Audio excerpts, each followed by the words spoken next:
Saturday evening in State College. Two teams exceeding preseason expectations hit the final stretch of the regular season. Penn State and Johns Hopkins, a top 10 matchup, which should be a really fun one to bring to you on Big Ten Network. Mark Dixon, Jason Ross Jr. Mark, again, two teams exceeding what we thought they would be at this point in the year, which makes this a really fun tilt tonight. You look at 2022, both teams sub 500, missed the NCAA tournament. This year, they've got some players back. They got some transfers that have made a difference. And as you mentioned, both in the top 10. This is a huge game. You mentioned getting some pieces back. Penn State got some key pieces back from injuries that they faced a season ago. TJ Malone is certainly one of them. He is a guy who has missed the last two seasons, really, if you think about it, with injury. And he leads the team, 38 points. He can feed, but his bread and butter is the dodge. And he's got great speed. He's got great strength. Loves to come from behind the cage, turn the corner, and finish. On the opposite side, Jacob Angelus has been so effective this season for Hopkins. He is the leader and the orchestrator of this Johns Hopkins offense. He is a pass-first attackman.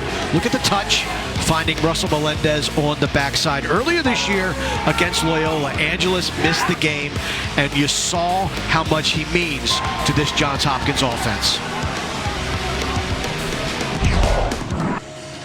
Minutes away from this matchup. Penn State huddled up on their home field where they haven't lost this season, 4-0 on the home turf. If they were to win today, we'd have three teams at the top of the conference, all at 2-1 in conference play. If they were to hypothetically pull that off, it would be Maryland, Hopkins, and Penn State all at 2-1. If Hopkins can win today, then they would keep that sole possession of first place in the conference. Penn State currently at 6-3, number 8 in the latest USILA poll. On the opposite side, Hopkins 9-3, again 2-0 in the Big Ten. First place in the conference at the moment. Number 6 in that poll. And carry a Big Ten best 5-game winning streak into today. Mark, certainly plenty on the line today as we venture down these final few games in the regular season. This one will mean a lot standings-wise. Take a peek at the goaltenders that we'll see today for Penn State, one of the best in the conference.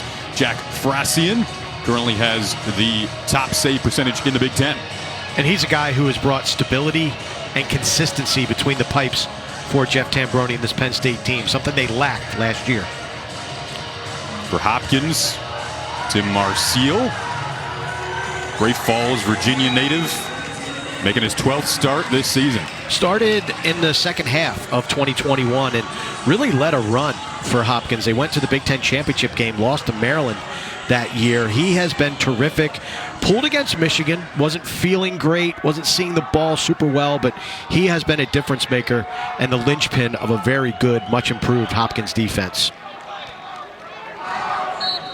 Both coaches talked about how important the possession battle would be today. First draw, and a ground ball. Hopkins again in the black today. Penn State in their white with the navy blue trim. Ground ball still available. Ultimately scooped up by the Nittany Lions. That will get us underway. Tough ground ball by Will Peden. Penn State has two players in this game. Will Peden, number 12, who just picked up that ground ball, and then Ethan Long. Both were originally Hopkins commits, and when they made the coaching change from Dave Petramala to Peter Milliman, both Peden and Long flipped their commitments to Happy Valley. Milliman in his third year with Hopkins. We talked about it yesterday. It's such a small lacrosse world. You see those connections around the game and around the conference pretty often. Here's Matt Traynor, one of the Traynor brothers. His brother Jack was 16. Matt, the younger of the two brothers.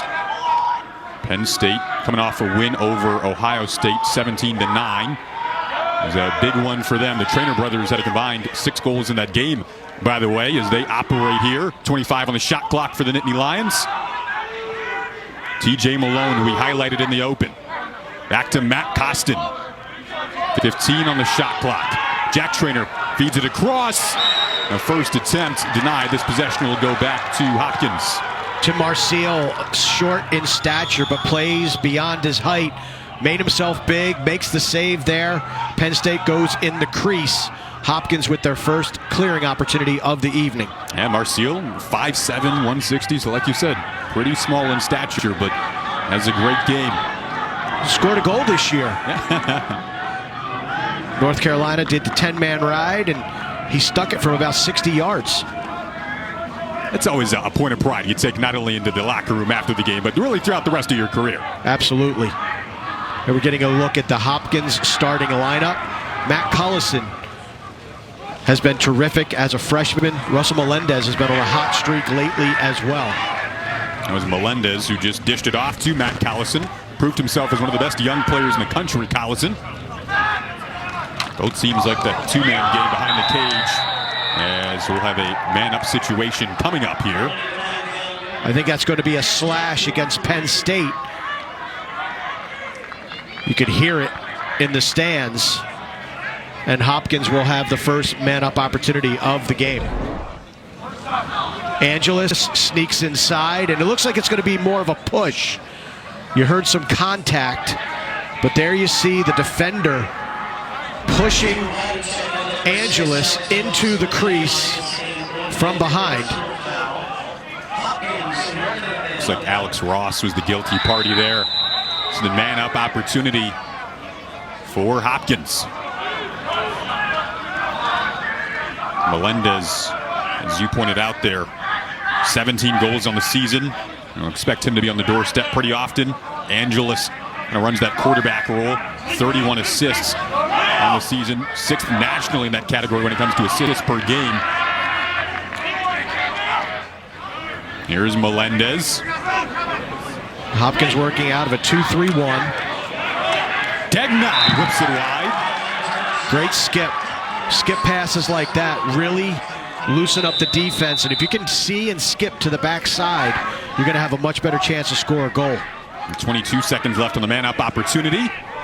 Hopkins trying to strike first chance for Melendez, and they do just that. The skip passes. If you can do this in the man-up, you're going to have a lot of success. I love the patience of Melendez. Look at the skip pass from low to high, and Collison has got our cannon. But I love how he recognized the Penn State defense coming out to meet him. They don't want 16 bombing away from deep. And he calmly slots it down to Melendez, who slips it past Fracion. So to your point there, Mark, Matt Collison is a 19-year-old freshman, but the coach has told us he's almost comes off as older than some of the other players, and it's his patience in that moment that really pays dividends for Hopkins. Yeah, he's done a great job this year. He is Canadian. Canadians do seem older sometimes for whatever reason. But at a time when Hopkins needed big plays earlier this season, number 16 got the job done. Huge lefty. And when he gets downhill on you, he is tough to stop. Collison has 8 straight multi-point games. Certainly wouldn't be surprised if he tacks on one more today to extend that streak to 9. Melendez being shadowed here by Mark Sickler.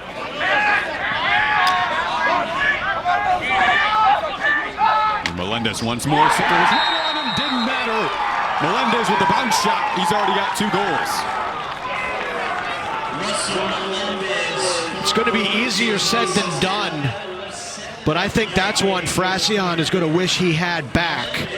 Melendez is a right-hand player, and he has a short stick matchup. Take nothing away from this shot. Actually, that placement of the bouncer, look at him place it just outside the crease. High bouncer. I think Fracion thought it was going to stay a little bit lower. When it kicked up, it surprised him. Nice shot, Melendez. Penn State will have the possession now, down 2-0 early on their home turf, where they haven't lost yet this season. 4-0 at home, 6-3 on the campaign.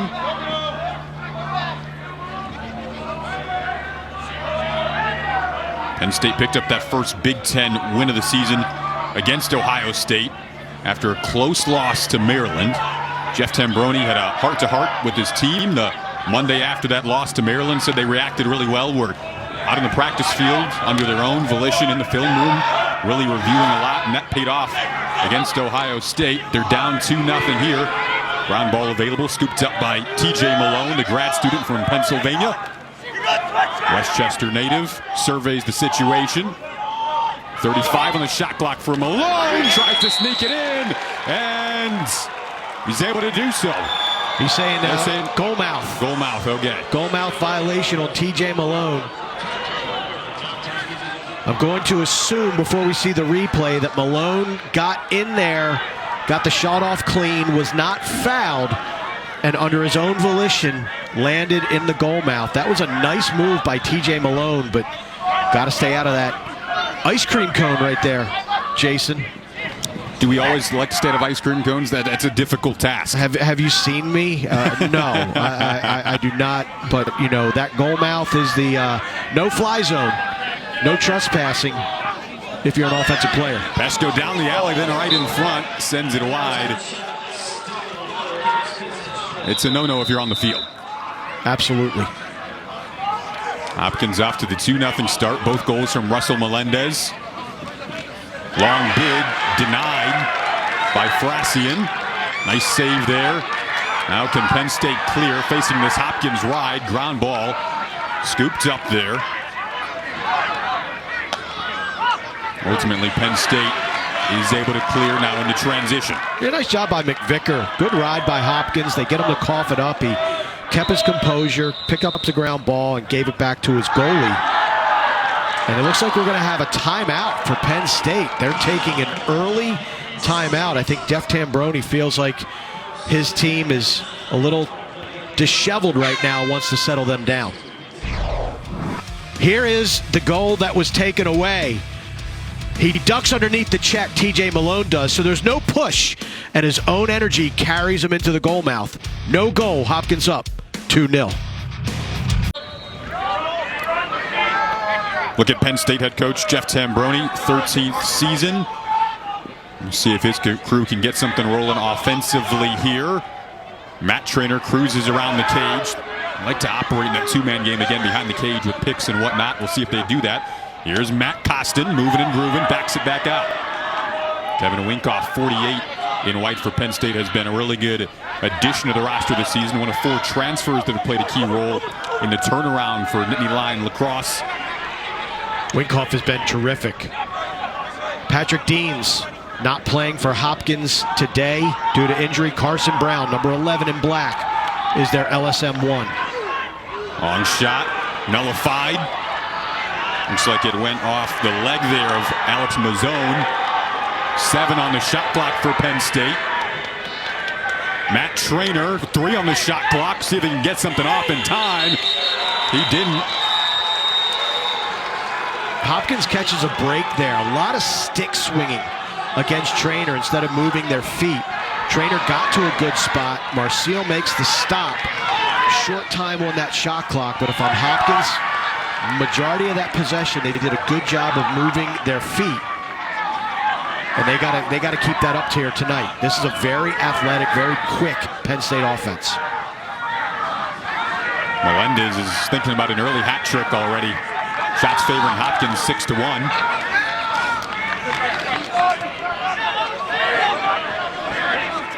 McDermott flips it over to Ryan Evans.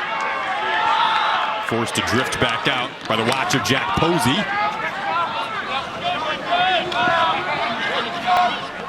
Jacob Angelis again runs that quarterback role. 32 assists on the season. And so good for Hopkins. Hopkins being very patient. I thought that was a good shot opportunity for Angelis.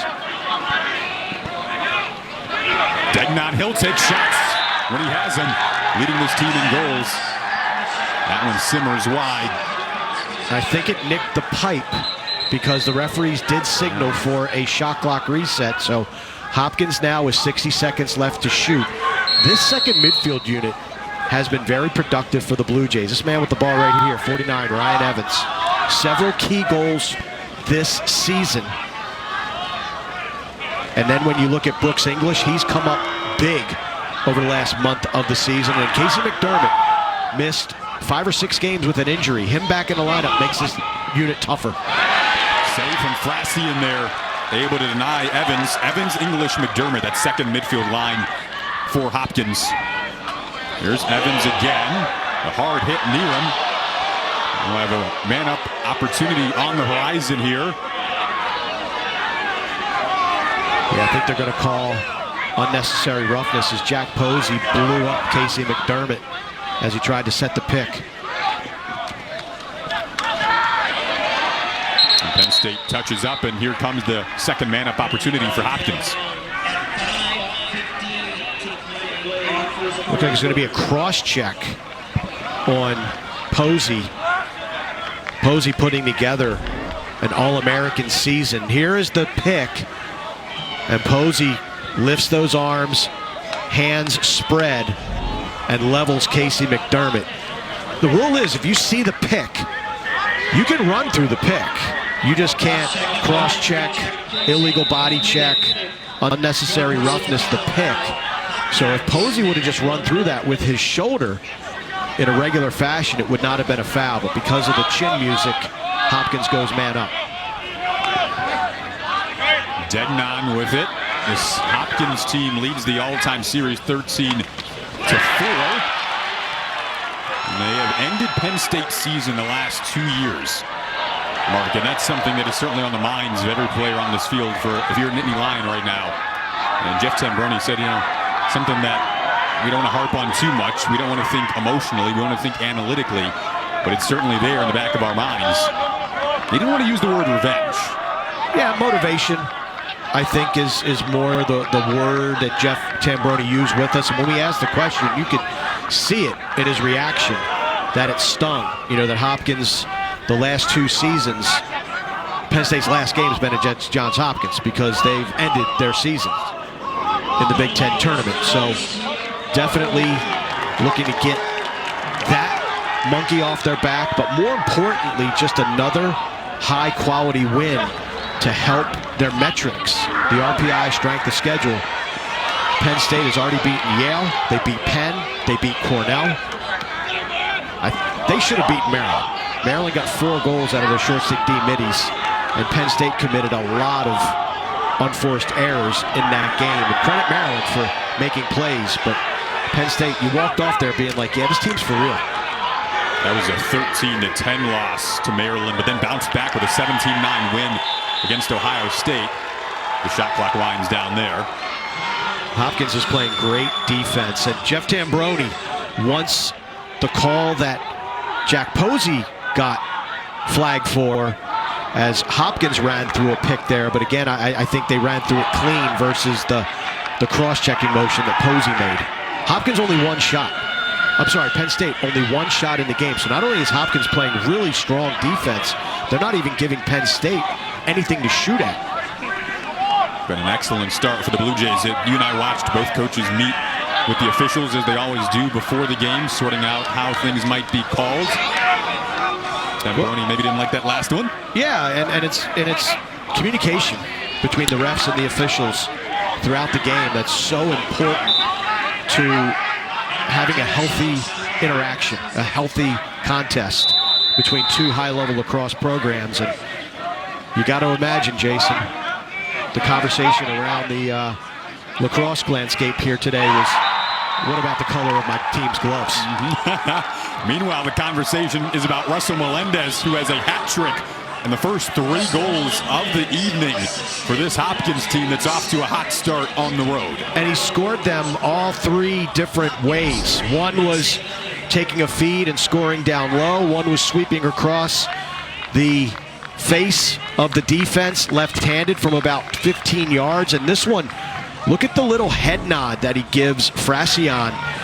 And Frassian dropped his stick when he saw the head drop down, and then he kept his stick high and whistles it past the ear of Frassian.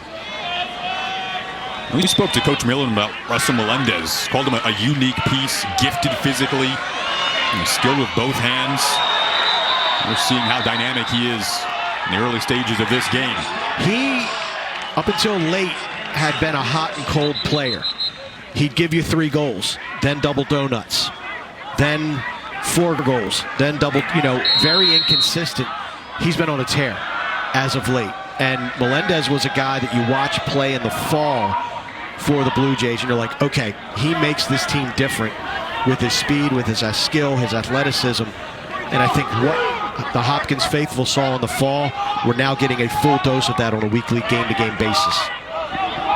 And a key part of a Big Ten best 5-game winning streak at the moment for Hopkins. Up 3-0 on the road. Jack Traynor trying to change that down the alley. He goes. Excellent save there from Tim Marseille. Yeah, if this was Penn State a year ago, down 3-0 like this, you'd be like, this is a real uphill battle for Penn State. And I'm not saying it's going to be easy, but this is a group that's explosive and high-powered. So this 3-goal deficit, if they can get their act together and start making plays, they're going to be able to get back in this game. And with an extra man opportunity coming up, this is a prime opportunity.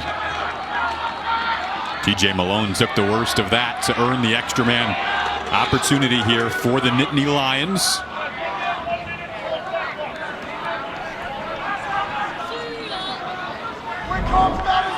Looks like TJ Malone just got brained with a slash right there. Oof. Oh. You ever been hit in the back of the head like that? No. I don't wish to relate. Well, he's back out on the field and operating with this man-up unit that's been the best in the Big Ten. They have the most man-up goals on the season of any Big Ten team. See if they can tack on another one that kind of feels much needed right now to get them rolling here.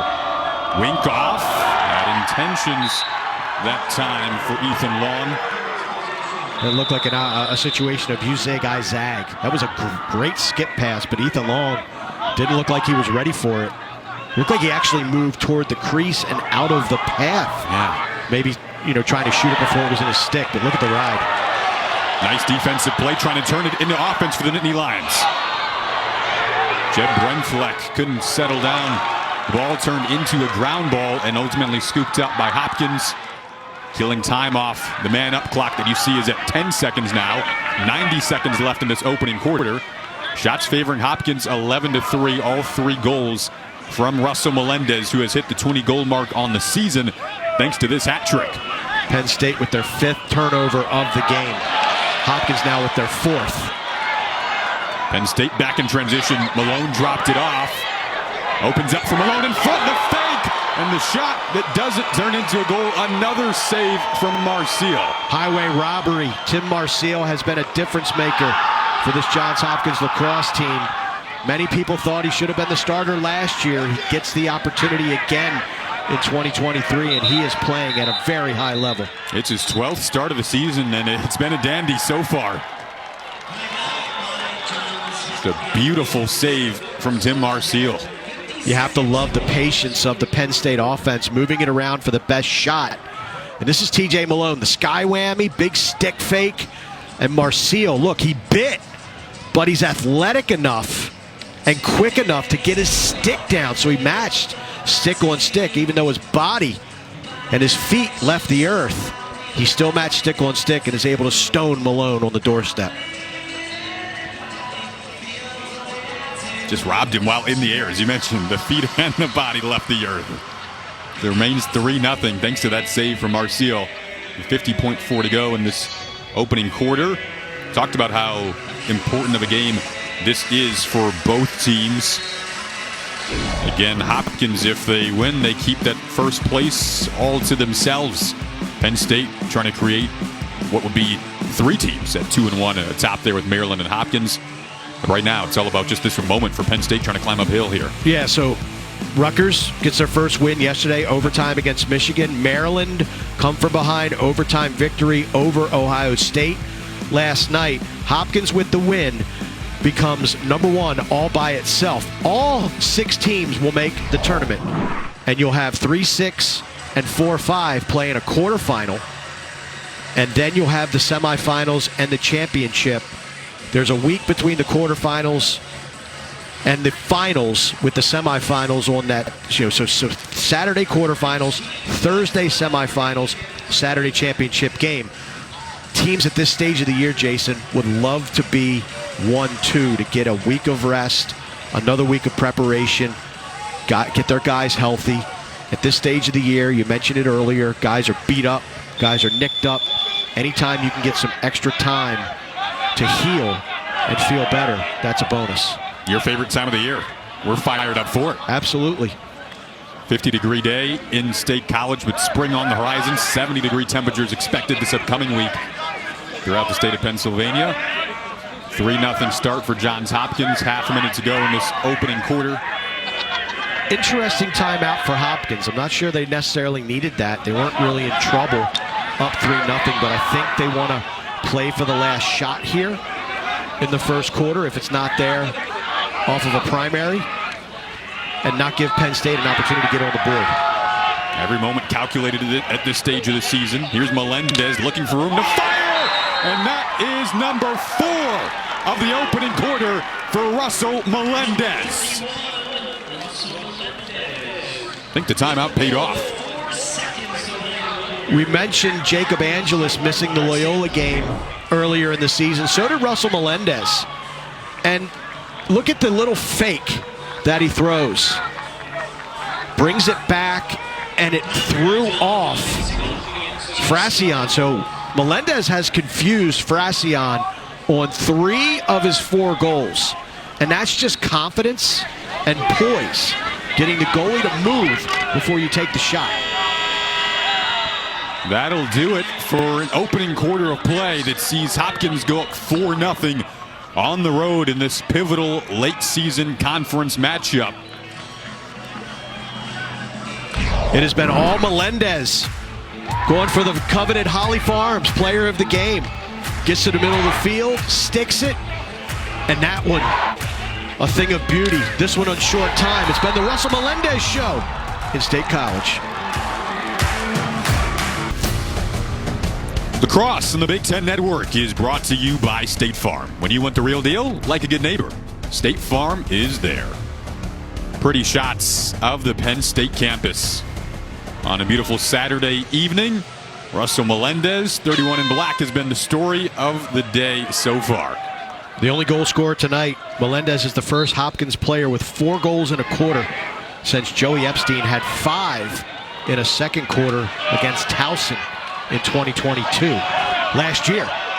So Melendez with the hot hand, and Jack Hawley, 26 in black. He is a ground ball magician. Takes every wing on the faceoffs for the Blue Jays and just seems to find a way to the ball. One of the captains for Hopkins as well, Jack Hawley. Such a good presence for that team on and off the field. His uncle Dave is a former Hopkins coach. Hawley now a grad student. Hopkins goes back to work offensively again here. Had a potent first quarter that led to 4 goals. Again, all off the stick of Russell Melendez. Operating behind the net, Brendan Grimes. Get a whistle call here, and potentially man-up scenario. Grant Hawes limping off for Penn State. He's their top short stick D-midi. And I'd have to look at the replay. I think we might have interference on Penn State as a Hopkins player was knocked into the crease. That's what killed the play.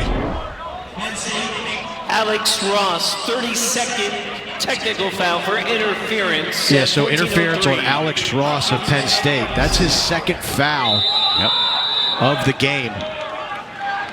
Might want to take it easy on the eye black. Were you an eye black kind of guy? 1 stripe under each eye. The way that these guys use eye black these days to look like the Ultimate Warrior is stupid, in my opinion. You didn't overdo it back in the day. No, you used it for the purpose, and that was to help you see. You know, you didn't use it to look like, you know, you're ready to go into a steel cage match. What about you? Eye black guy? You know, I kind of like the look of it. It's like you're going into war a little bit, you know? Okay, all right. Mark Dixon, not an eye black guy. I'm getting a sense of how you like to intimidate, Jason. I don't intimidate you. Put the eye black on. Garrett Degnon has been pretty intimidating for opposing teams this season. 26 goals. All the talk, though, so far been about Russell Melendez for Hopkins. Shots favoring the Blue Jays 13-4. early stages, second quarter. Penn State a little rattled so far. It's been really a complete performance for Hopkins. And that was Degnon right on cue. Denied, though, by Frasian. That was a great save. Stepped to the ball, kicked it out. Penn State they have not been able to get into a groove offensively. Some penalties, bad turnovers, and good Hopkins defense. And Tim Marseille with that incredible save. Jeff Tambroni talked about really trying to avoid defending multiple possessions. So far, Hopkins has been scooping up the ground balls and winning the hustle plays. Here's Angelus, dips it off for, now it's Degnon right out in front. Save made from beg your pardon, it was Frasian on the save. Looks like he hit him right in the face mask. Yeah. Sometimes it's better to be lucky than good. Degnon with the quick stick got Frasian right in the kisser. So they survived the man-up opportunity. Now trying to get on the board here in the second quarter.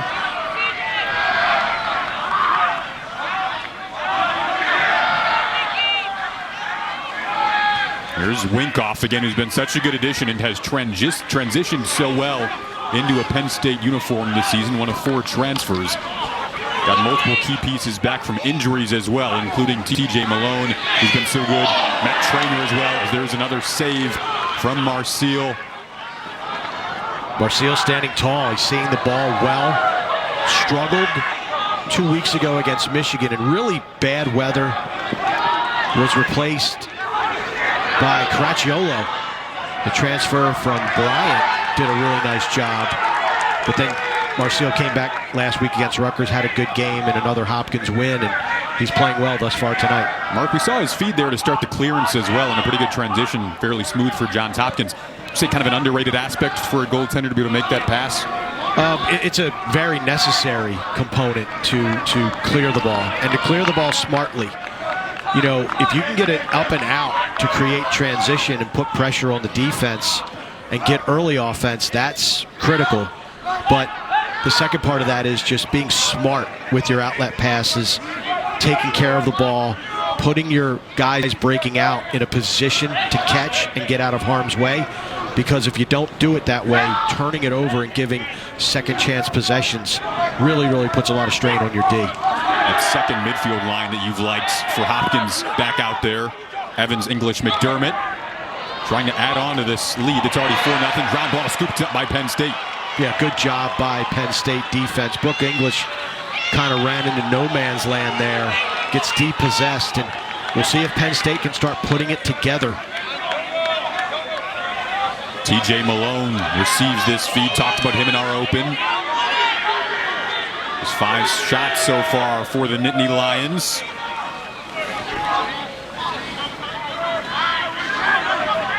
Penn State team that, when we saw them last year going into the final day of the regular season, were at 3-9. They've totally flipped things around this year. Trying to continue that on their home field where they haven't lost yet this season. 6-3 on the year overall. Number 8 in the latest polls. Sets up a top 10 matchup for us this evening. And despite that record last year, Penn State played hard. Yes, they every did. single game. Every single game out. Now they get those pieces back. Some transfers. Here's an opportunity that opens up, but another beautiful save for Marseille. Wow. He has been excellent. Kick save and a beaut. Quick as a hiccup with the foot out. What a stop by Tim Marseille. Having himself a great night. It's a stonewalled Penn State on a couple of really good chances and looks.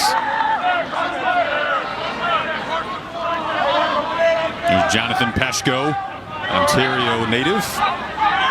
Peshko, Grimes, Collison, that first midfield line for Hopkins. A lot of beef, a lot of height, a lot of just big guys. Peshko 6'4", 200 pounds. I feel like the eye black would kind of suit him. It's actually overdo it a little bit. He could do it and pull it off. Here he is again. Hops to back up. Has Degnon to his left, 40 in black. Peshko right down the alley. Shot, and he scores! Confidence is brewing right now for Hopkins. Mark, I don't know if it's the eye black or the game plan. I'm going to go with the latter and just making plays. Defensively and now offensively. Peshko, watch this pick set by Matt Collison. This is an excellent pick. And Peshko does a great job of running his defender right off the hip of number 16 in black. Gets down the alley and is able to slink it past Fracion. Penn State, a little bit of danger zone time here. 3-0, I'm like, yeah, you know, these guys can come back. 4-0, no need to panic. 5-0, and the fact that they've only been able to get 4 shots on goal and haven't been able to solve Marseille yet, this is a big possession for the Nittany Lions. Like you said, maybe last year it feels like a really, really uphill climb for Penn State. This year has felt different, but Marseille has been so good in this game. They take another good at him and finally capitalize. It's Matt Traynor, the younger brother of Jack Traynor, getting Penn State on the score sheet. A much-needed goal. Will Peden draws the double, and I like how Traynor just set his feet, let it rip, and delivers a dart to the upper 90. Matt Traynor, don't like the eye black, love the shot. You do love one part of it. The latter that part. Shot was terrific. I mean, that was a smooth stroke with pace and placement. It was a special shot. And thus far in the game, that's what Penn State needed to solve Tim Marseille. Another piece of good news, talking to Jeff Tambroni this week, Jason, remember he told us he was worried about the face-offs. Even though Hopkins only faces off around 50-51%, they use different guys, and they're gritty and tough. So far, the Nittany Lions leading that face-off battle 6-2. Now it's time for them to convert those chances into goals. Hopkins has been able to force 7 Penn State turnovers. Though here's Jack Traynor. Back to Winkoff. Can they keep this momentum brewing? Matt Traynor took a tumble there, then re-emerges and gets it from Winkoff. I like Winkoff. Really do. Very mature. And Traynor once again. His second in as many shots.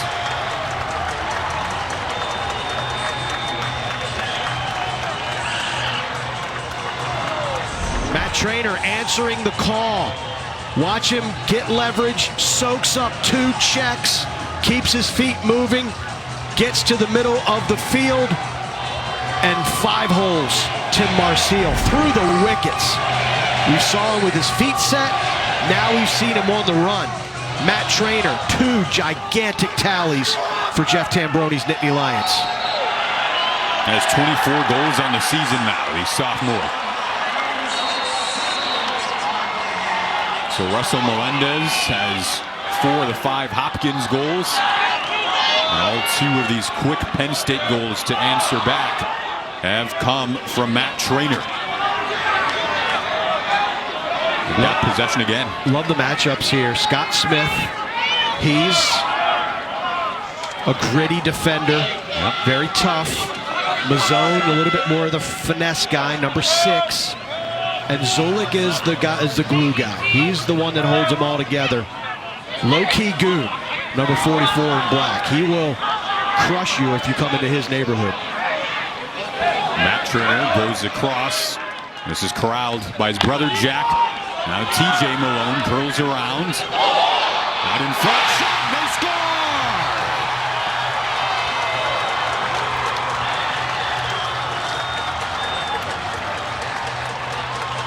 Looked like Kyle Aldridge.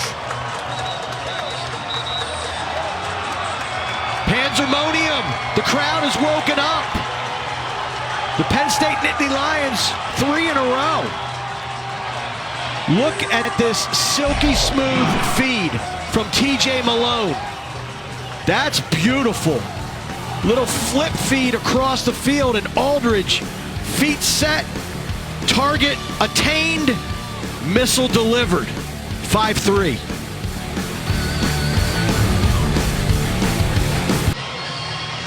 Lacrosse is such a game of runs. 5-0 start for Hopkins, 3 straight now for Penn State unanswered to claw their way right back into this. Yeah, Matt Traynor taking things and matters into his own hands, and now Aldridge.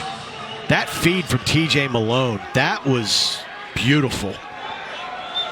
Didn't have a ton of pace on it, but just the location of it. The face-off trend that you were watching continues in favor of Penn State. 8-2 now, Mark. Well, lacrosse is such an emotional game. In addition to the talent and the physicality, and Penn State right now, they are feeling it, and Tim Marcial's rattled. Make it a 4-0 run now. That's Mark Sickler with the latest for the Nittany Lions, and the crowd is hyped up in State College. Sickler is the Swiss Army knife of this Penn State lacrosse team. During his career, he's played attack, he's been an offensive midi, now he's a defensive midi, but he's allowed to stay on when Penn State gets possession because of shots like that. Just finds a soft spot in the Hopkins D. Penn State recognizes the opportunity for early offense, and Tim Marcial, after being sparkling early on, now struggling. 4 consecutive shots for the Penn State Nittany Lions have found their way into the back of the net. Possession again for Penn State here. And Jeff Tambroni likes to keep us guessing as to where Mark Sickler will be position-wise. He showcases his offensive ability there to make this just a 1-goal lead for Hopkins. Johns Hopkins jumped out to a 5-0 lead at 4 straight from Russell Melendez. But the momentum has totally shifted on this 4-0 run for Penn State. Been a quick burst, too. Thanks in large part to the possession. Faceoff's now 9-2. Oh, they rung off the bar. Now you're watching Penn State shooting from up top. Sometimes the best friends of a goalie is the pipe. That's what happened on that particular occasion. Traynor back in, and remember he scored a couple of quick ones. Goals number 23 and 24 on the season for him to ignite this quick comeback for Penn State. Possession will go to Hopkins here. Moving pick called against the Nittany Lions.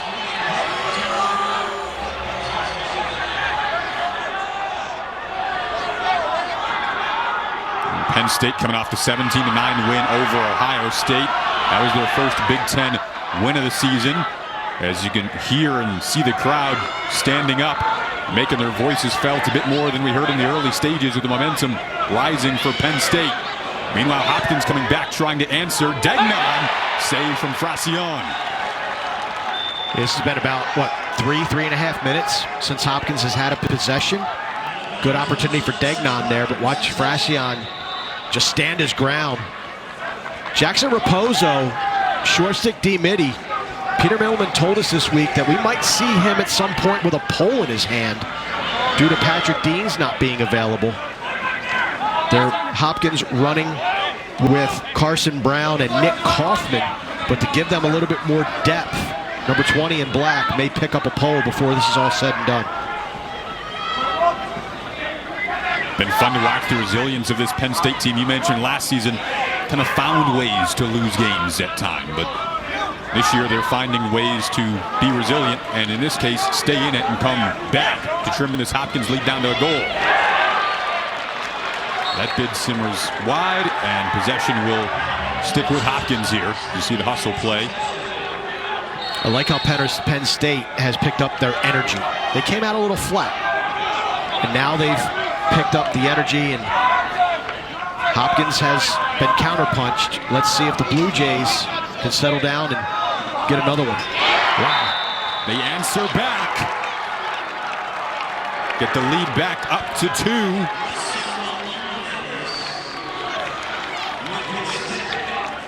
Just a flick of the wrist. Beautiful shot from Russell Melendez. And this is Dylan Bauer, number 7. He will be on a pitch count tonight. He's missed the last couple of games. He just cruises up from behind the cage, and I felt like Penn State created some offense right there for Hopkins with maybe an unnecessary slide. You leave Melendez, and he takes it with the worm burner, 5th on the night. Got 5 of the 6 Hopkins goals. Melendez had a 4-goal game against Michigan prior to Hopkins' last win over Rutgers. So 2 out of his last 3 games now. He's got at least 4 goals. And we approach the dwindling stages of this opening half. And it looks like Penn State switched the matchup too. Jack Posey was on Jacob Angelis, and now he is on Russell Melendez. Posey, a guy not only probably a shoo-in for all conference honors, but All-American as well. Jack Posey has one Big Ten Player of the Week award this season. Virginia native, a senior. Coming out in front is Malone. And now Penn State answers right back.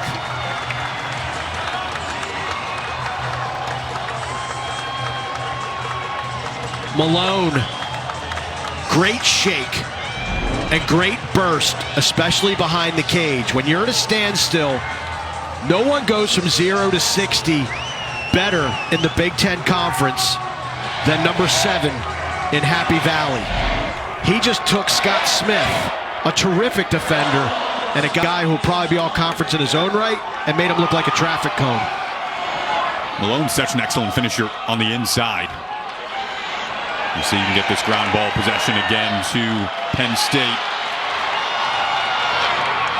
Off the hop here, they come. Malone again, big shot, and he scores! TJ Malone's 22nd of the season. Penn State is starting to turn these face-off wins into pay dirt. We watch Malone's speed and athleticism. Now we're going to see his smarts and his stick skill.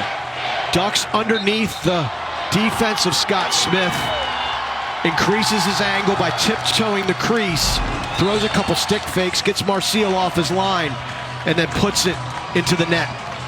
What was once a 5-0 lead for Johns Hopkins is now a tie game at 6 apiece in this top 10 matchup with 2:10 to go in the opening half.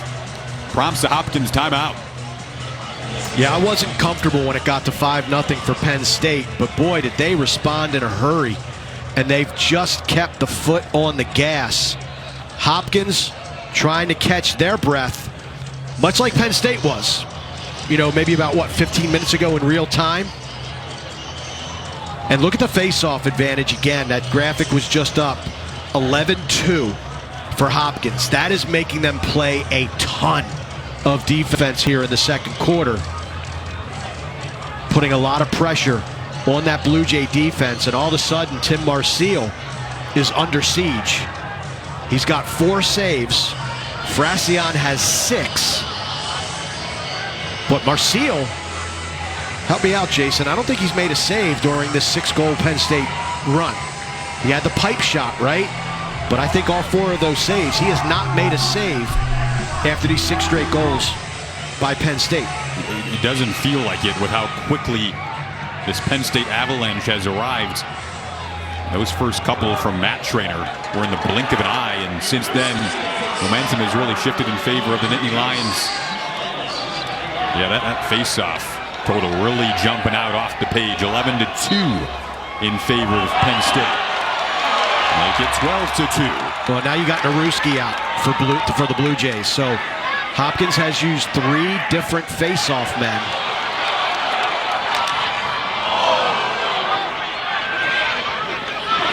Jack Traynor over there, trying to scoop that up. And they'll keep it. Possession to Penn State.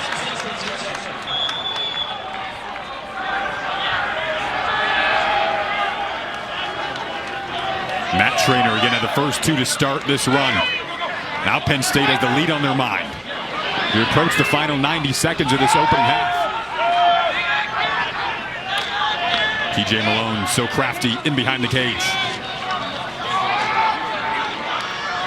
Will Peden behind the Malone pick there. Those 2 with the 2-man game operating. Dangerous feed out of the reach there. And over top the stick of the intended target, Jack Traynor. Not a bad look, just a little bit of a careless delivery. I mean, if you want to whip an underhand pass, no matter what level you're playing at, you got to make sure it's on point. And Hopkins is sloppy in their own right. Gave it right back. Wow, that's just a dumb foul by Brett Martin. It was late. That's just not smart. Winkoff went down, shot goes wide. Man-up opportunity on the horizon here for Penn State. The emotions getting the better of Brett Martin. He's a tough player. He's an excellent player. And this is not a typical Brett Martin play. I mean, that's right in the middle of the field for everyone to see.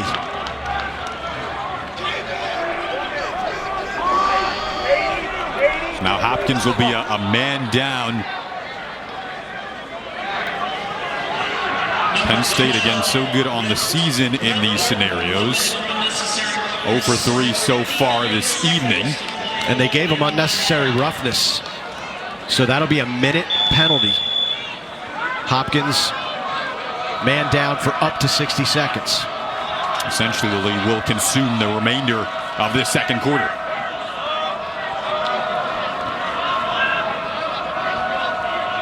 Winkoff. TJ Malone. Back to Winkoff. Now Jack Traynor.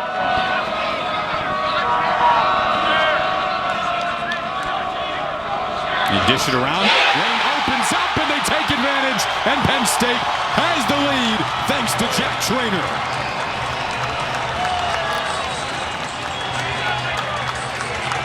Marcio was a brick wall in the first quarter and few minutes of this game. And Penn State, give them credit. They have figured out how to shoot on Hopkins' very talented netminder. The bench loves it. That skip pass again on the extra man, so effective. Hopkins, they just need to collect themselves. They need to settle down. The timeout, but the timeout I thought would help. Penn State is not allowing them to get comfortable. But a huge face-off win for Naruski. That is gigantic. And see if Hopkins can answer back to try to tie. If they don't, what do you think conversation is like coming up here for Coach Milliman and his Hopkins team? Hey, look, let's just take a breath. Let's take a breath. Let's settle down. They know they can score.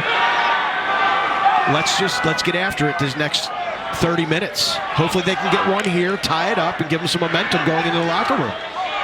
Jacob Angelis was looking for Peshko out in front. Couldn't find him. Again, it was a 5-0 start to this game for Johns Hopkins. Russell Melendez has 5 of their 6, but Penn State roars back. A 12-3 face-off advantage for the Nittany Lions has propelled what is a 7-6 lead. Their first lead of the game carries us into the half. Again, a 7-6 lead for Penn State. Welcome in Penn State head coach Jeff Tambroni. Well, Coach, what an ending to the half for your group.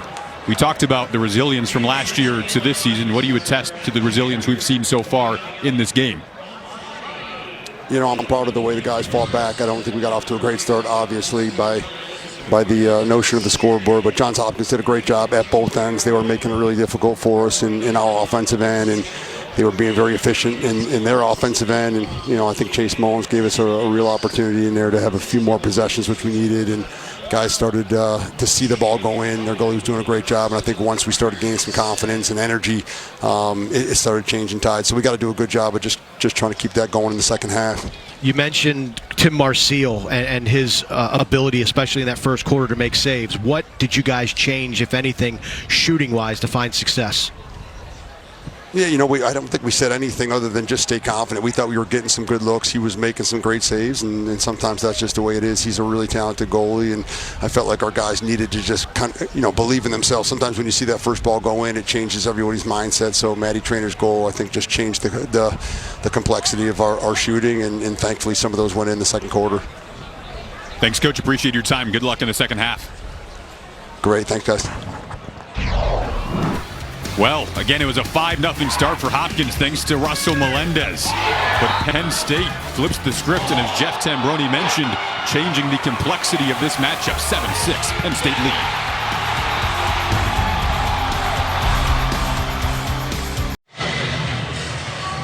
7-6, Penn State leads it. We welcome in Johns Hopkins head coach Peter Milliman. Coach, great start for your team today. They answer with a run. What's the key to bouncing back at the early stages of the second half? We're going to need some ground balls. We got to get possessions through ground balls right now, and most of them are coming off the faceoff. So that's, I think, the biggest difference right now. Any adjustments you can see being made, Coach, to give yourself an opportunity to win some of those faceoffs, maybe make it more of a 50-50 ground ball battle? I think we're going to go with Matt Naruski in the second half here. See how he's doing, but I mean, the biggest factor is we just got to focus. We lost a little focus. We got casual, and this team's good. They came right back at us. Thanks, Coach. Appreciate your time. Good luck in the second half. Thank you, guys. That's a big development. Matt Naruski missed the first half of the season. Came in, provided a spark against the University of Virginia a few weeks ago, a loss for Johns Hopkins. And we'll see if he can ignite this face-off unit in the second half. And right there, that's a difference being made. He created a 50-50 ground ball, gave Malone an opportunity to come in and make a play. And Penn State, they're going to win this face-off. They come up with possession, but they had to work for it. And prior to that, life had been a little bit too easy for Chase Mullins. Naruski, a Massachusetts native, entered today 5 of 12 in face-offs on the season. Here comes Penn State. Matt Traynor flips it back in relatively stylish fashion to Jack Traynor. Now Matt Costin, Penn State again in the white uniforms today with the navy blue trim. Hopkins sporting their black uniforms. On defense here, that shot goes high.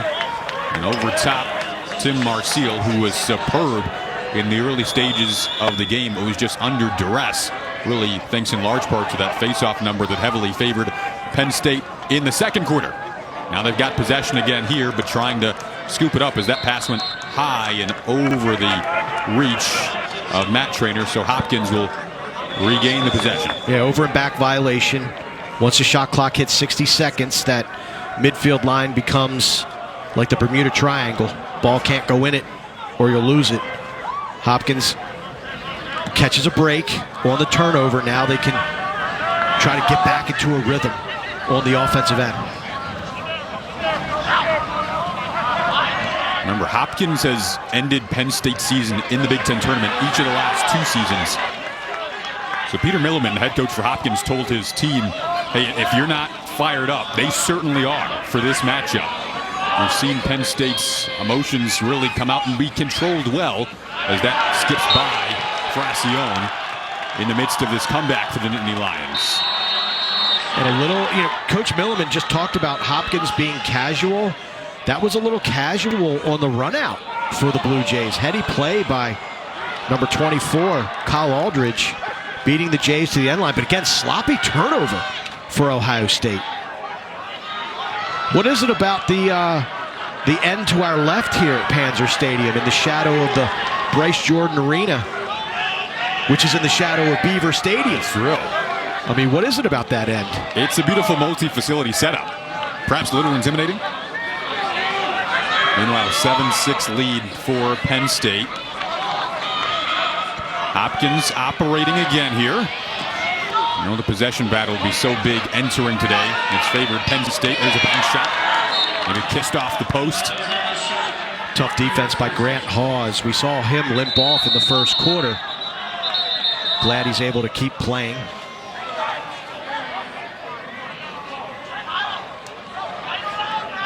Ton of mutual respect between both of these coaching staffs. Coach Milliman told us, Tambroni is as good of a coach there is, and he feels their offense looks like a well-oiled machine. It's efficient and it's quick. That's what we've seen out of Penn State so far when they've gotten that tempo rolling. And defense on film, in the words of Coach Milliman, he said it looks much improved for Penn State too. Been tough to clear against Penn State this season for any team. Meanwhile, Hopkins goes back to work offensively. Melendez, he has 5 of the 6 Hopkins goals. Scored the first 4. Melendez again denied that time by Frazione. Good save by Frazione. And you mentioned Tambroni and Milliman. Both will forever be linked. Former coaches at Cornell. Tambroni, of course, leading the Big Red to a national championship game appearance, and Peter Milliman had the opportunity to coach Jeff Teat. And when the 2020 season was shut down due to COVID, Cornell was playing as well as anyone in the country at that time. Penn State beat Cornell earlier this season, one of just 2 teams to do that this season. Super emotional for Jeff Tambroni. Only the second time he's been back to Ithaca since he left the Big Red program to take over at Penn State. And not only is it emotional to go back where he coached, but a young man, George Boyardi, died on Sholkoff Field in 2004. And Jeff said going back always brings back memories of George and the tragedy that happened, and it's always a tough trip. Tambroni now in his 13th year with Penn State, 2019 Big Ten Coach of the Year. The group has had such a turnaround this year. He says it's been miles when it comes to maturity that this group has versus last season. Talked about the off-season additions via transfers that have really helped out as well, and some faces returning after significant injuries a season ago. And it's reflected in their 6-3 record. Went 3-11 a season ago. They're 4-0 on this field. Hopkins wants to change that. They tie the game. Garrett Degnon's team-leading 27th of the season. It starts with defense, and Tim Marcille making a first save in a long time, and the payoff at the other end is big, number 40. Time, room, bullseye. Beautiful job, Garrett Degnon. That is a huge goal for the Johns Hopkins Blue Jays. Maybe more importantly than the goal is that save by Marcille. That was a big stop to try to get his confidence back up, get him back into a rhythm. Certainly showed some confidence early. Made key saves. Was really under duress in that second quarter, but his team ties the game up 7 apiece. I've had some tight games around Big Ten lacrosse over the last 24 hours or so. Rutgers beating Michigan. Overtime. Maryland knocking off Ohio State in overtime last night. This one has the potential, Jason. I hope you don't have dinner plans. Well, Rutgers beat Michigan 13-12. Maryland beat Ohio State 12-11. As Mark said, may have to skip out on your dinner plans tonight because you might have some extra action. Right now it feels like it. 7-7 the score. 7 in white is TJ Malone for Penn State. Whistle and possession back to Hopkins here. Sam Malone stepped in the crease. There's Malone, so steady typically, leading this Penn State team in goals, assists, and points entering today. Talked about him in the open.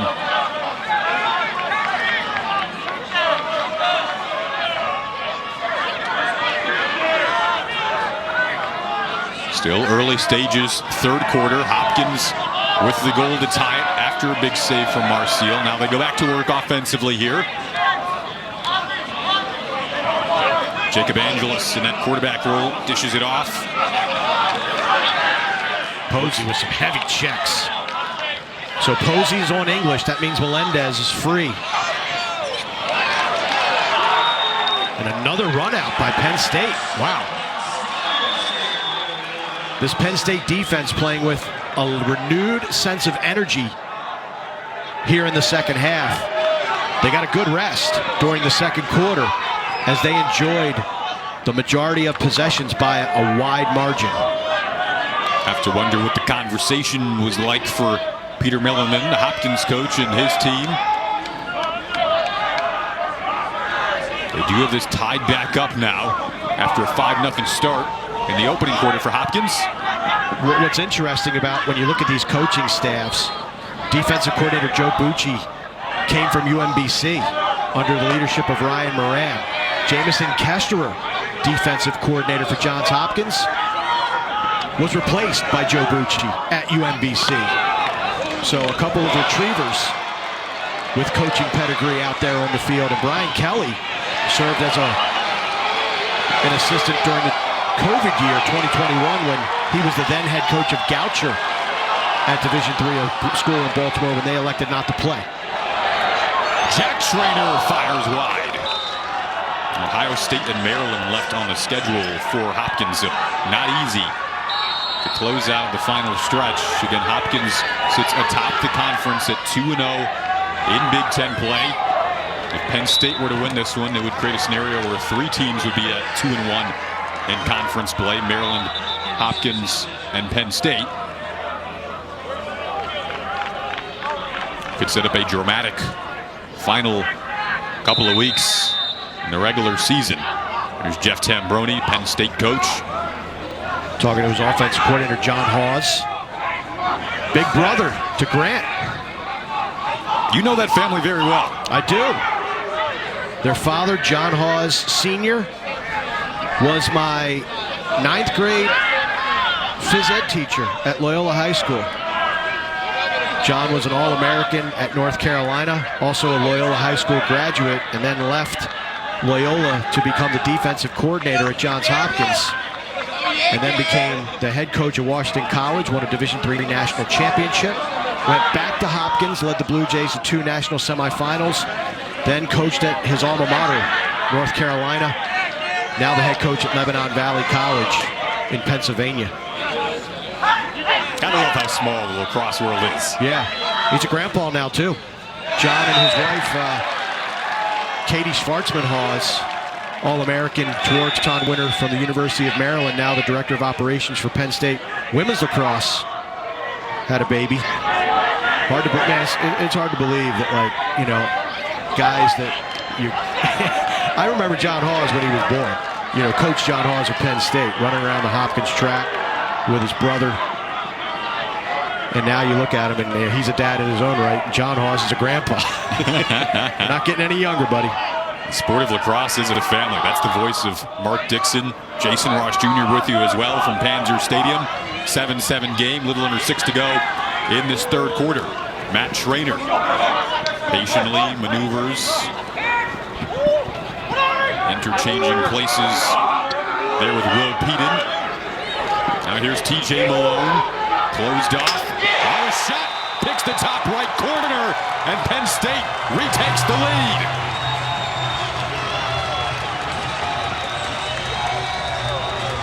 You can see the reaction from Tim Marseille, not pleased with his defense, but it's so hard to defend number 7, TJ Malone. Hasn't been able to play last couple of years, but he is making up for lost time with a sensational 2023.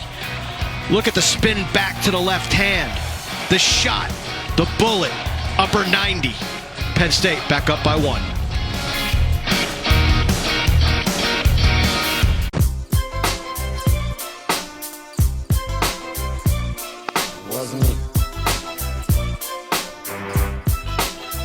You're never responsible for unauthorized purchases on your Discover card. T-Mobile knows whether you break down in the middle of nowhere or get a flat tire on the edge of somewhere, people everywhere trust AAA to get them back on the road. And AAA trusts T-Mobile to be their exclusive wireless partner, because T-Mobile covers more highway miles with 5G than anyone. So with AAA's nationwide fleet connected on T-Mobile, the middle of nowhere is a lot closer than you think. And TJ Malone's 23rd of the season for Penn State gives the Nittany Lions the lead back 8-7. Don't forget, later on you can get all the news and highlights from around the conference on The Big Show. Comes up at approximately 10:30 Eastern on Big Ten Network. It'll come on after the men's hockey championship. Minnesota and Quinnipiac going at it tonight for a national title in hockey. See if the Gophers can pull it out. 8-7 lead for Penn State at Panzer Stadium. 5:20 to go in this 3rd quarter. Been an excellent game. It has. Hopkins making the face-off more competitive, but you got to give a lot of credit to the Penn State wings. And then Jack Posey with the big boy ground ball, getting it upfield, and the Nittany Lions back on offense. 15-3 advantage for Penn State in the face-off department. That certainly helps. They're up a goal, trailed by 5 to begin this game. Russell Melendez scored for the first 5 for Hopkins. We'll see who the possession goes to here. Well, I think there's a flag down behind the play that we may have missed.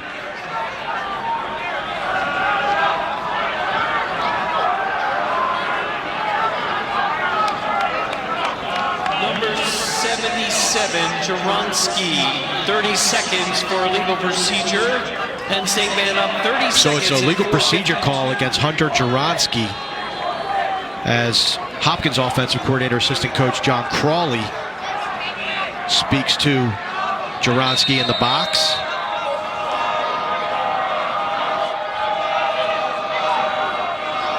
So Penn State goes a man up. They haven't led by 2 goals this evening. We're seeing Hopkins do some uncharacteristic things tonight. We saw the Brett Martin penalty. Then Jaronsky caught that pass to kill the play. Then he flings it to the opposite end of the field. Like, that's just a lack of discipline. I mean, it wasn't a call or anything, Jason, but it just kind of shows that Hopkins is a little jacked up mentally right now. And how about Tim Marcille jacked up with 2 great saves? Then made an excellent pass to ignite the transition game for Hopkins. On the move, defensive play from behind comes from Matt Traynor. What a job to get back. Raposo coming down. Doesn't shoot much. A little too much of a windup. Traynor able to catch him with the trail check, but Hopkins does a great job of collecting the ground ball to stay on offense.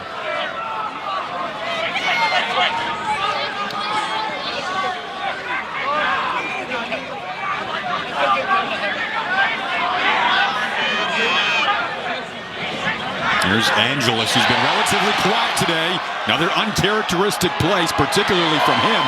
So the transition is on now for Penn State. Here come the Nittany Lions. They'll have to survey and patiently get things set up. Yeah, Angeles double donuts so far here tonight. He is the conductor of this offense. 31 assists coming into the game, averaging just under 3 assists per game. And he has been held almost ghost-like. The double donuts and then the turnover there. So now it leads to an opportunity again brewing for Penn State. Down the alley shot, they score!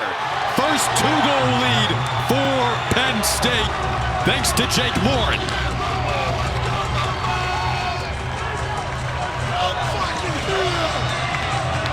The boys are buzzing at Panzer. Angeles just forces it right here. Great stick up if you're Sam Sweeney with the interception. We go the other way, and this is just too easy. Right down the heart of the Hopkins defense goes Jake Morin. Poor approach, not enough body, and Morin, one-on-one with Marcille, finds the cage. Morin's 6th goal of the season, back-to-back games with goals. Comes from an athletic family. His cousin Gina played softball at Penn State. Garnet Valley, Pennsylvania native gives Penn State their first multi-goal advantage of the evening that's turned tonight here in State College. Peshko, 6'4", 200-pound midfielder from Ontario. Gets it in back of the cage for Angeles, who again has had such a relatively quiet evening. Freshman's guarding him too, and Alex Ross. Again, a little sloppy. Yeah. Another turnover, second empty possession for the Blue Jays. So after that Garrett Degnon goal, which I thought would give them a little juice, give them a little energy, Penn State has countered with 2, and Hopkins just a little sloppy here in the late stages of the 3rd period.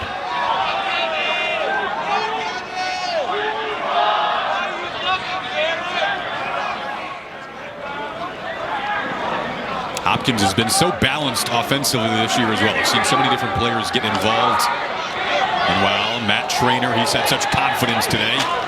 eluding a few black jerseys, ultimately had it jarred loose. Now he's slow to get up, took a big hit. Marcel is the one that waxed him. Yeah, they wanted a call, didn't get one. Meanwhile, Marcial's play leads to opportunity for Hopkins. Long ball to the Panzer. Look at Traynor walking the dog. Zulik holds him. And look at Marcel. Could have been a cross check. Hands were a little far apart. Was through the chest. No call. We play on. But he saw the opportunity and took it. He did. And that's what good goalies do. You help out your defense. You have an opportunity to make a play. Lay some body. Melendez is looking for another save from Frazion. Frazion has settled down after being lit up by Russell Melendez in the first quarter. Now has 8 saves for the ballgame.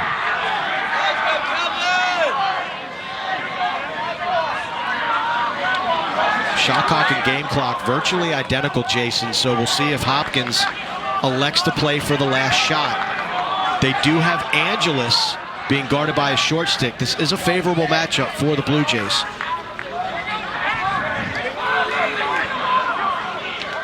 That's McVicker watching him. Now Angeles operates behind the cage, gets the switch, was looking at it in front. It was there. Here's Degnon, he's already scored once. Excellent defensive play, though, made by Kevin Parnell. Now 9 seconds for Penn State. If they can scoop up this ground ball, they do. Jack Traynor on the move with 2 seconds. Jack Traynor never got a shot off. Nice defense by Bo Zulik. Recognized the situation. Knew Traynor was going to be going to the goal full force. Gave him some space, applied a little pressure, and takes him down. End of 3 thrilling quarters. 1 more to go. Stick around for what should be a very fun finish as night has descended in State College. Great one here at Penn State, Panzer Stadium. The Nittany Lions trailed 5-0, and then TJ Malone got involved, scoring different ways, showing his athleticism, his stick skills, his leadership. He's got 5 points, 3 goals, and 2 assists so far in this one. It's our State of Success, as always, brought to you by State Farm. Like a good neighbor, State Farm is there. TJ Malone certainly deserves that recognition tonight. 5-point game for him. His team up 2 goals. Entering the final quarter of regulation. Naruski wins the faceoff, but can he get out of trouble? That's a nice job paying it into space. Mazzone and Hawley combined for a tough ground ball. That's a huge faceoff win for the Blue Jays. That was the adjustment made by Peter Millerman, opting to go with Matt Naruski to take those faceoffs in the second half. Thought we'd see multiple people taking the draws for Johns Hopkins today. That is the case. Let's see if they stick with Naruski the rest of the way. And face-off advantage for Penn State was huge in the second quarter when they stormed back from what was originally a 5-0 deficit. Now the Nittany Lions have their first 2-goal edge of the game. Hopkins trying to trim that down. Save from Frazion was a beautiful one. Brennan Grimes with the low-to-low offering. Thought he could surprise Frazion, but he got a stick there. Nice job by Peshko. Use that sideline as your teammate. He almost got Hawes pushed out. Malone took a spill, re-emerged quickly, back up to the turf. Penn State hasn't lost at home this season. They're 4-0 on the home turf.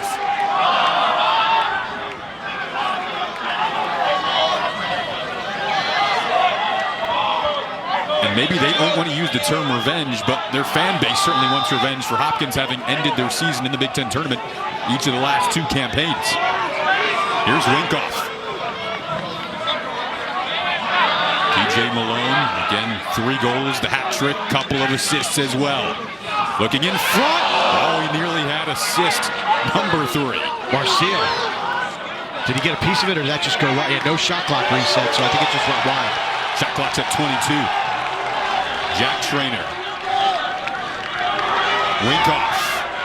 Shot clock at 15. Penn State trying to extend this lead. Malone does just that.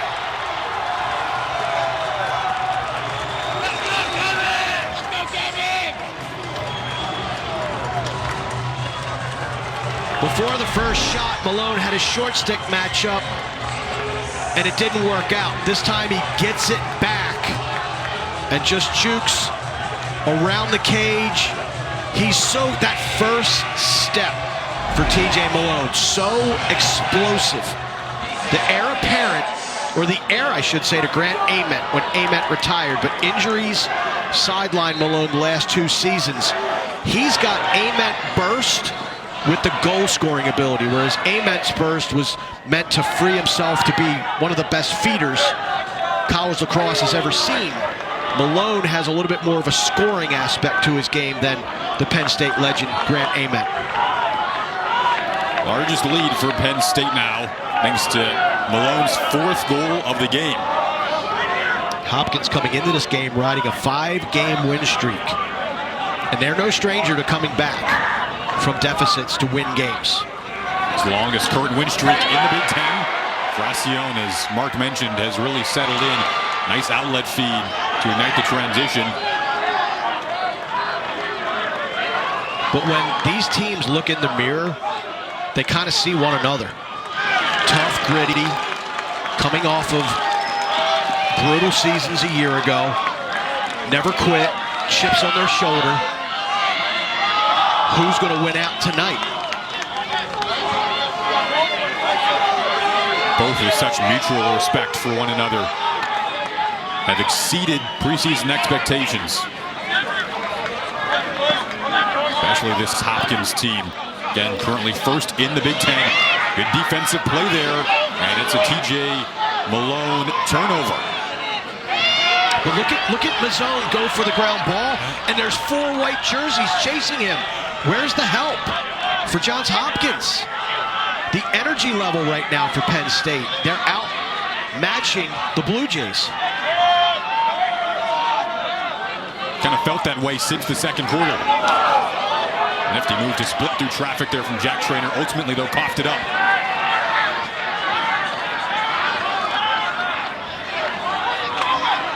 Nice job by Carson Brown. Good-looking freshman. Out of New Jersey. 6'2", long, being thrown into action due to the unavailability, the injury to Patrick Deans. Brown plays with the long stick.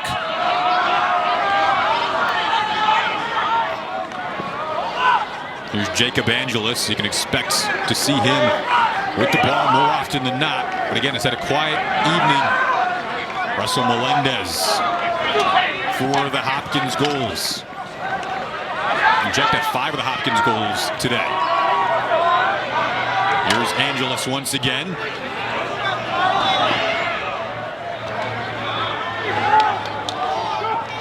Shot clock at 22 for Hopkins. Angelus tried to get it in back of the cage there.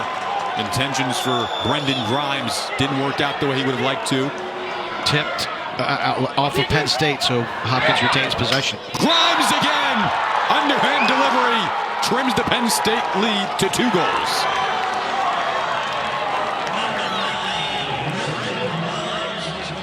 Big boy goal for Brendan Grimes. Picks the ball up off of the restart and kind of waves Angelus off. He's like, let me go to work. Grimes, a big kid, has played at midfield where he is now, but he's a natural attackman. So he got that short stick matchup and just bullied and bodied his defender. Beautiful shot. And then a big face-off win for Hopkins. They come right back at it. Fracione had to make a save there. Grimes now on a 5-game goal streak at 18 points in his last 6 games entering today. More good defensive play from the Blue Jays. Russell Melendez on the move. Good ride there to rip it free. Now can Hopkins take advantage? Naruski starting to heat up for the Blue Jays at the face-off dot.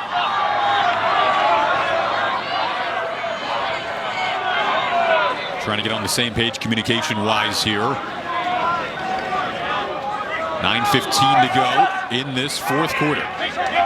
Thought this could be a dramatic game, and it's been just that. Now is Russell Melendez going to say, let me go to work? Took a bump there, ultimately dropped down. Good defensive work for the Nittany Lions. Jack Posey mentioned he had a Big Ten Defensive Player of the Week award earlier this season.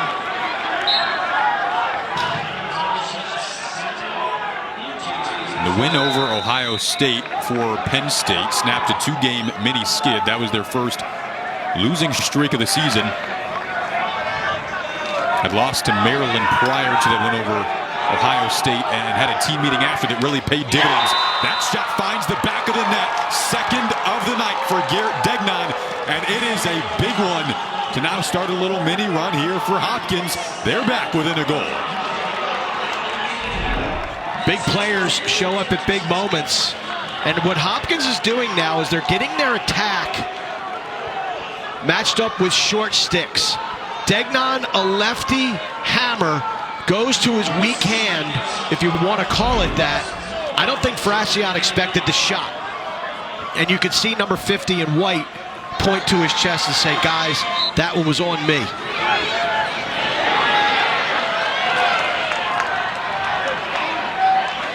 Chase Mullins was able to win that face-off. Expecting about 50-50 between Mullins and Bond today when it came to face-offs for Penn State.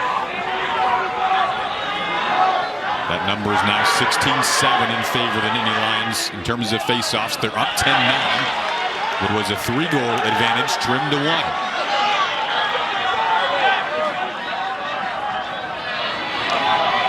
Winkoff glides in.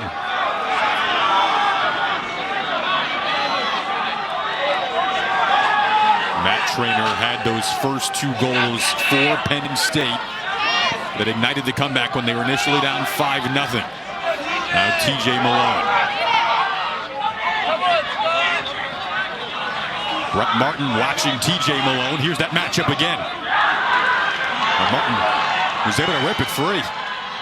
Good defense by Hopkins. They're starting to get stops.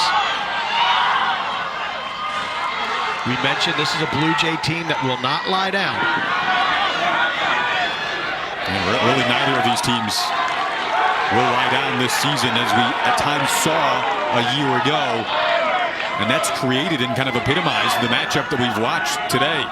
Resiliency from both sides. Now it's Hopkins' turn to be resilient. And they've done that. Here's Johnathan Peshko. 7:05 to go. Jacob Angelus. Brendan Grimes, Maryland native. One Maryland native to another. Melendez looking for a lane. Puts it out in front. Oh, Peshko just couldn't quite handle it. Good idea. Just a little out of reach for Peshko. And had he caught that, his only options were either to backhand it or to catch it and let his momentum carry him out of the crease area away from the Penn State defense.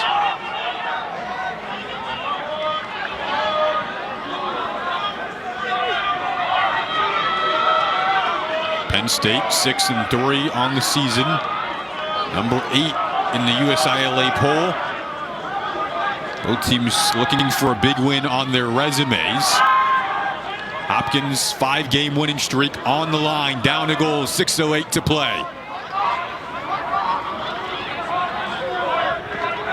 Jake Morin, we've seen him score today. Dishes it back out, long bounce shot. Went wide left. Both these offenses, heavy on motion, very basketball-esque.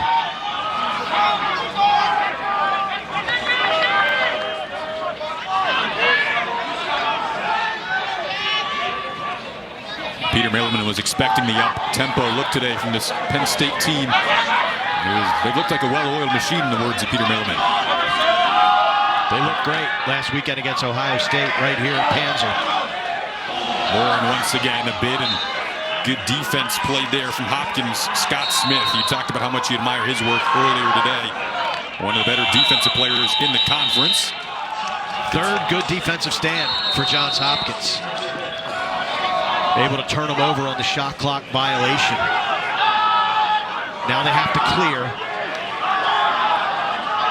Hopkins so far in this game, they've been perfect. 16 of 16. one of the seniors for Hopkins. I think Hopkins, once they get it over the midfield line, they've had some trouble getting it onto offense. A couple of turnovers, but getting it over the midfield. Hopkins now 17 out of 17. Hopkins, the all-time winningest program in college lacrosse history, in search of win 1,014 all-time today. 136 years of lacrosse at Hopkins. So much history. Angeles peeks over his shoulder, goes behind the cage. The next position out in front. We have a tie game with 4:20 to go.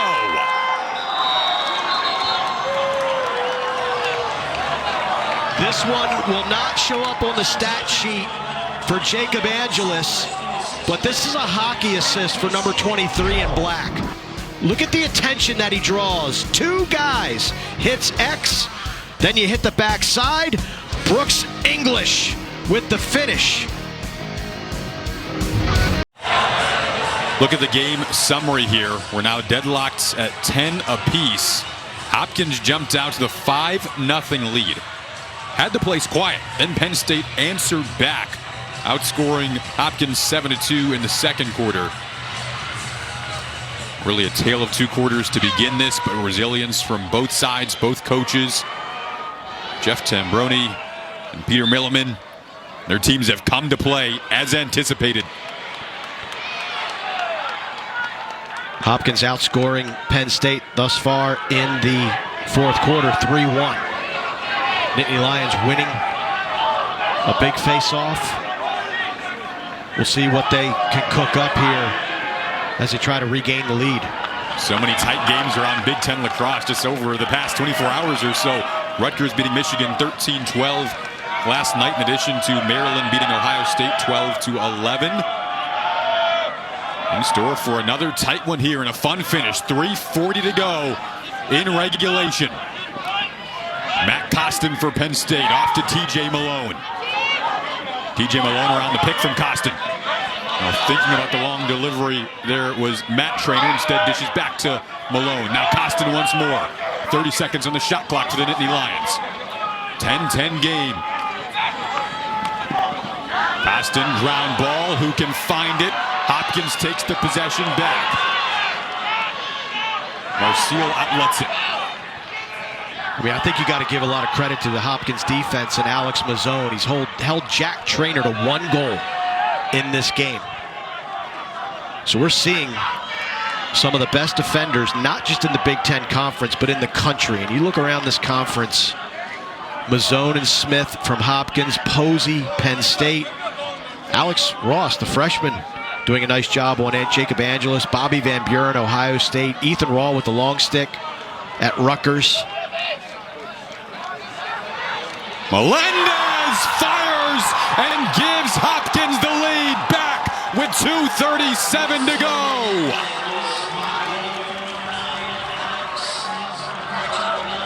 Welcome back, Mr. Melendez. Been quiet since getting his 5th goal. Grimes again with a short stick, dicing him up. Playing behind the goal is Brendan Grimes' strong suit. He cruises up the alley, passes it to Melendez, and Melendez just has different release points. Different shot speeds too. That one is overhand and beats Fracion. It's kind of like welcome back to the party that you started. Yeah. Where you been? It's been on a drink run. Now he just got back and scores again. Very important ground ball scooped up by Penn State. They try to tie it, couldn't. That was a golden opportunity. That's one that Traynor is going to probably wish he had back. But Penn State still has possession. They've just got to find a way to crack this Hopkins defense, which all of a sudden has really buckled down here in the later stages of this fourth quarter. There's a bounce shot. We're tied once more.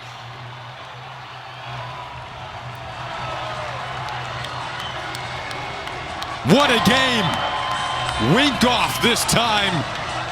The addition in the offseason. These are the moments that he came to Penn State for. Binghamton transfer Nothing special about this, just off the restart. Penn State is whistle ready, and it's on. Zulik was a little flat-footed, a little sleepy out there. Gave Winkoff way too much room. Jump shot finds the far post. We're tied up again. We made a wish for a good game and got an 11-11 tie. 2:03 to go in this fourth.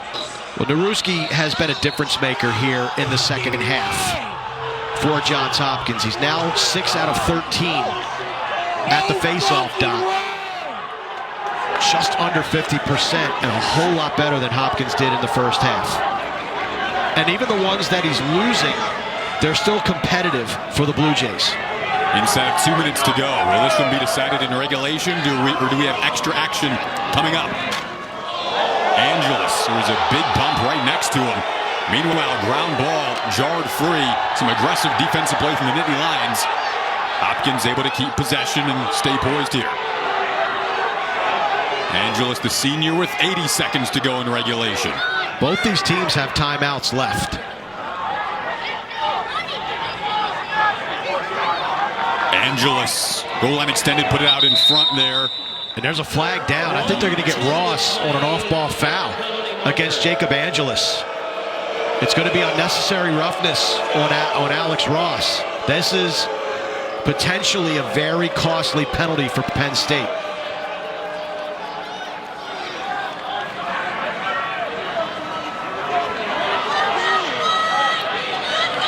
We'll see if we get another look at that. Here it is.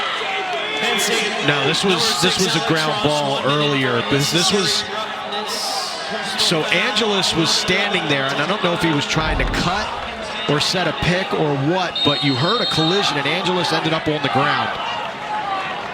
Officials deemed that Ross was unnecessary, and Penn State goes to the sin bin for up to a minute. 55 seconds left in regulation. 42 ticks left on the Hopkins man up. 11-11 tie. Matt Pallison, Degnon, and Peshko. Kind of all up top there playing catch with one another. Now Peshko goes to work. Melendez, 6 goals today. 30 seconds left in regulation. 18 left on the man-up opportunity for Hopkins. Look for Degnon. Degnon's 40 in black. There he is. Melendez. 7 seconds left on the man-up. 16 ticks left in regulation of this tie game. Good closeout by Posey. 2 on the shot clock. Peter Milliman was calling for a timeout. The referees did not see nor hear him. He was on the field calling for a timeout. What a change of events. Oh, that shot just went wide from TJ Malone in the dwindling seconds. What a non-call of a timeout that could have been. 0.4, and that'll do it for regulation. 11-11 after 4 quarters of scintillating play. It's appropriate, right? Both of the other Big Ten games this weekend went to extra time. Penn State and Hopkins, they didn't want to be left out. They're saying, hey, we'll finish this off in next goal wins. Would you ask for anything else between these two teams? It has been phenomenal. That's what we expected. Here's that last sequence you were looking at. Running down the shot clock, there you see Peter Milliman calling for, he's on the field, calling for a timeout. And I mean, there's a couple things there. If he gets the timeout, Hopkins very short time on the shot clock. Do they sub in their defense and just throw the ball into the corner? Do they risk it and maybe whip up a shot and try to score? But refs didn't hear it, refs didn't see it. We played on, and now we're going to overtime.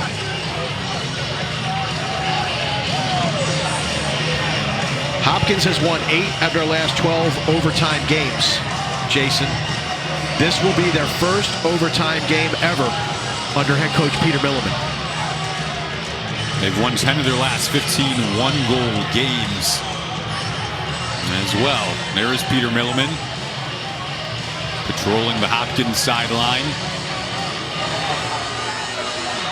Both sides step back out onto the field to set what's been a dramatic scene at Panzer Stadium on this Saturday night in State College.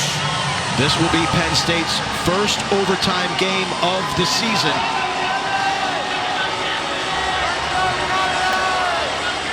Let's see who comes out with the happier Easter.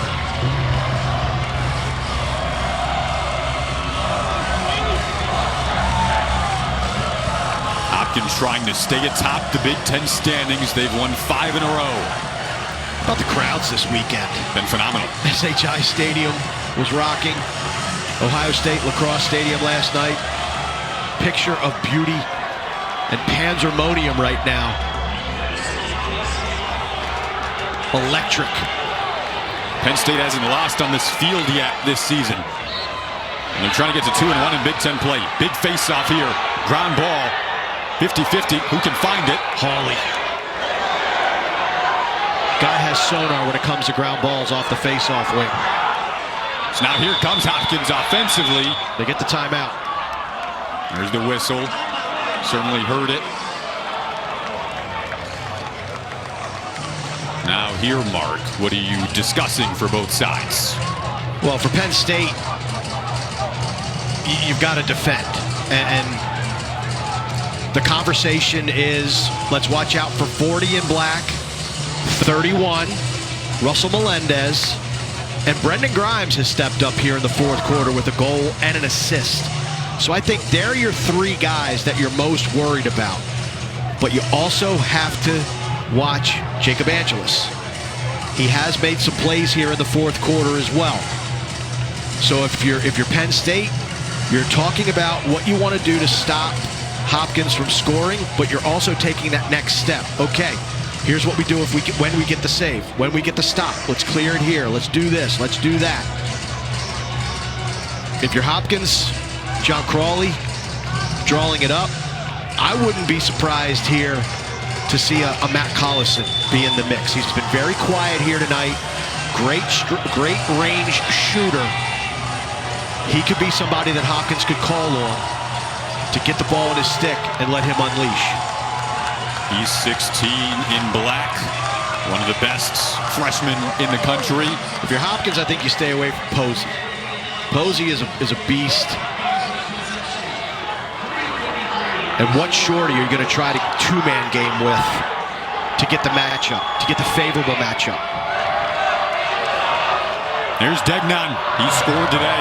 Leads the team in goals. They give it back to him. 3:33 to go in OT. Deadlocked at 11. In this top 10 matchup on a Saturday night. Here's Matt Collison, who you were looking for. Patiently maneuvers behind the cage. Degnon has a short stick on him. 40 in black. Garrett Degnon. Angelus working the two-man game with him. Angelus feeds it to Grimes. I thought that feed was about a half second late. Grimes now out in front. Backs it up. Matt Collison looking for a lane to fire with 2:55 to go. It's high and wide. Don't mind the shot. He can use that height to his advantage. Hopkins resets. Angelus dishes to that X position. Now out in front, and a good defensive play once again from Penn State. Looked like Alex Ross in there. Fracion with a great save. That was a good take by McDermott. Fracion got low, fought it off. Penn State wins the ground ball. Will they play through or take a timeout? 2:25 to go for the moment, playing through. Sickler is dangerous offensively. He has a goal tonight. Will it be TJ Malone or Matt Traynor? That's who I'm looking at for Penn State to make this play. And you got to be careful with Winkoff as well. Winkoff just had it, 48 in white. And dishes off here to Matt Costin. Costin Some nifty footwork. TJ Malone's over there with him. Now he has it. 1:50 to go inside of the final 2 minutes. TJ Malone looking and waiting for the right opportunity. Matt Costin once more. Shadowed in back of the goal. Winkoff. Looks out in front, skips high in the air. What goes out must come down. Ultimately, can Matt Traynor scoop it up? Important ground ball. TJ Malone has it. Malone to Winkoff as the shot clock was winding down. Didn't get that off. 1:15 to go. Didn't like that feed inside from Winkoff. Good defense by Hopkins. No timeouts left for the Blue Jays. Each team gets one timeout per 4-minute overtime session. So if it's still tied at the end of this 4 minutes, we'll play another 4, and teams will then be given each another timeout. 50 seconds left remaining in this first OT session. There's a chance. Oh, gosh. Third time, Hopkins has not run a shot out and lost possession. Oh, boy. Little sloppy, and Peshko has it right back for Hopkins with 36 seconds to go. Here's Degnon, their best goal scorer this season. Hopkins being patient. I like the decision by Degnon not to try that 30-yard pass. He did have a man available, but had a defender in between him and his target. Melendez, who got the party started today. What a game it's been. Peshko looking to work down the alley. Now Degnon fires! That's held on to into the stick of Fracione. Excellent save. That'll do it for the first OT session. I told you to cancel or put a hold on those dinner plans. Put a hold on the dinner plans. Mr. Ross is running late. I took your advice. Degnon gets the shot he wants, but not the location. High to high stick side. Fracione gobbles it up. And we continue here in State College. We're going to need some more water. Yeah, we're running low, right? Into the second OT we go. 11-11. Been phenomenal. We mentioned how tight it's been around the conference of late. Maryland defeated Ohio State in overtime. Rutgers, same story against Michigan, 13-12. The Maryland game was 12-11. Take a look at it. Ohio State led throughout the ball game. Late, Daniel Kelly, a couple goals for the Terrapins, and then what many people are calling Glovegate around the lacrosse world. Emotions were high, tensions were raised, and in overtime, Braden Erksa is able to beat the Ohio State defense to cap the comeback for the Terrapins as they escape Columbus with a 1-goal win. Remind you of the importance of this game. Hopkins looking to keep sole possession of first place in the standings. Well, Penn State, if they were to win, you'd see Penn State, Maryland, and Hopkins would all be 2-1. Heading into the final couple of weeks of the regular season, which should be dramatic standings-wise, and this one certainly playing a key role. First multiple overtime game for Hopkins since 2018 when they beat Maryland in triple overtime. The face-off, Naruski continues to be a pest. That was a key adjustment from Peter Milliman of Johns Hopkins at the half. Wow. Tough call at the box. It'll be Penn State possession here. Saw their sideline erupt. They wanted a delay of game, but they also wanted the quick restart. And that area around the bench is so hard to get a quick restart because of the subbing in and out. Let's take a look again at this face-off. Naruski wins it. Great defense by Chase Mullins. Naruski kicks it to the corner. Could have been a push there on Penn State. And I think they called procedure as Naruski was laying on the ball. And the Penn State player couldn't dig it out. Wow, you could have had a push there on the Nittany Lions. The procedure call gives the ball to Penn State. The timeout. And now, offensive coordinator John Haas will try to draw up the game winner. 3:37 to go in the second OT, deadlocked at 11. John Haas, the brother of Grant Haas, his younger brother who plays for Penn State. See Coach Haas drawing things up there. If you're Hopkins defensively here with the strategy. Well, stop him from scoring. You don't want TJ Malone to beat you. I think he's public enemy number one if you're Johns Hopkins. But again, you got to look for Collison. I think Collison's trying to feel it, and Degnon. They're the two. I'm sorry, my mind's all twisted. If you're Johns, yeah, if you're Hopkins, you don't want this man beating you. Look for Sickler. I'm sorry. Look for Winkoff. Look for Matt Traynor. TJ Malone puts it out to Winkoff, who lost his stick. That's a procedure against Penn State.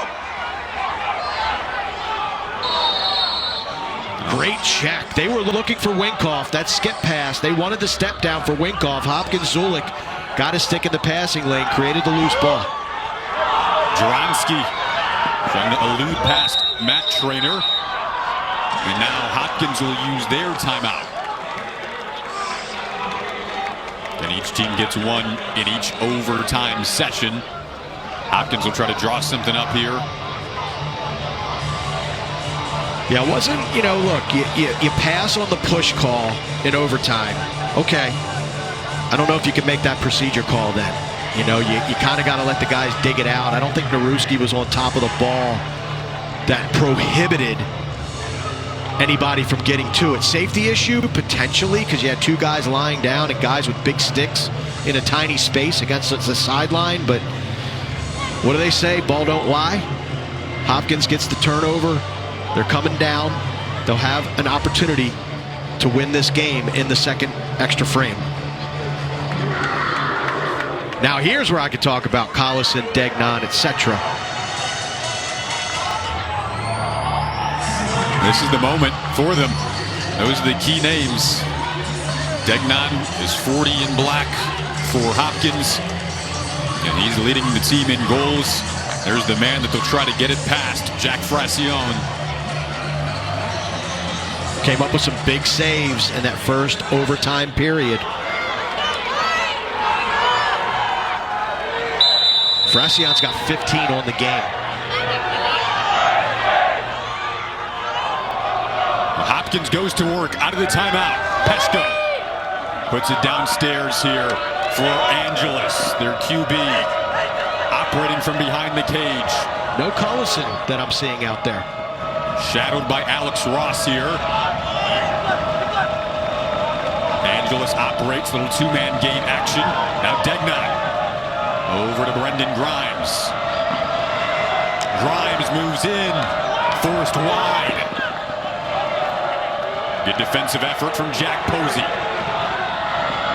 Grimes with 2.5 to go in this second overtime session. We're looking for Melendez to shoot.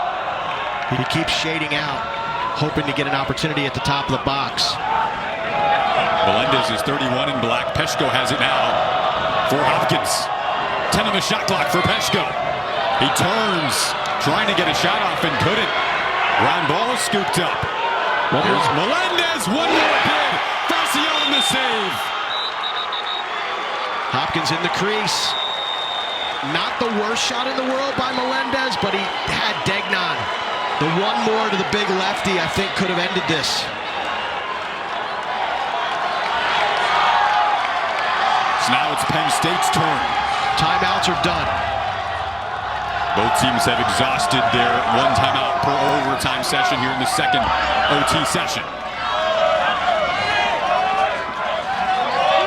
Matt Traynor had the first couple of goals today for Penn State. It's knocked down there while Johnathan reemerges, drops it off. Winkoff.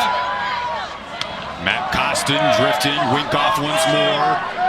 TJ Malone, such a pivotal player for this Penn State team. 1:15 to go in OT number 2. In back of the goal, TJ Malone once more on the interchange. Malone searching for options, fed it out in front, out of the reach of Traynor. How about Marcel selling out? What a great job. Oh, no. Opportunity for Penn State. Winkoff wins it!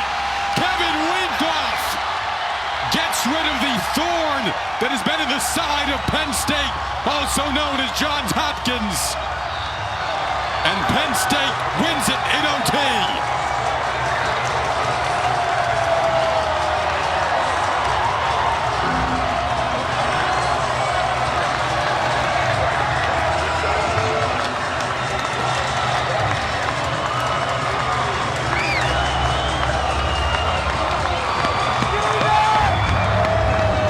This will be a tough one to swallow for Johns Hopkins. Kevin Winkoff. Jeff Tambroni told us this week that the transition to Penn State hasn't been the easiest, but he kept with it. The coaches kept faith in him, and he gets the game winner. And look at Jack Frassion receiving congratulations from his teammates. 16 saves. Zulik didn't look. Malone intercepts it, and Winkoff steps down. Marcel hadn't faced a shot in about 15 minutes real time, and he can't catch up to the heat and velocity of Winkoff.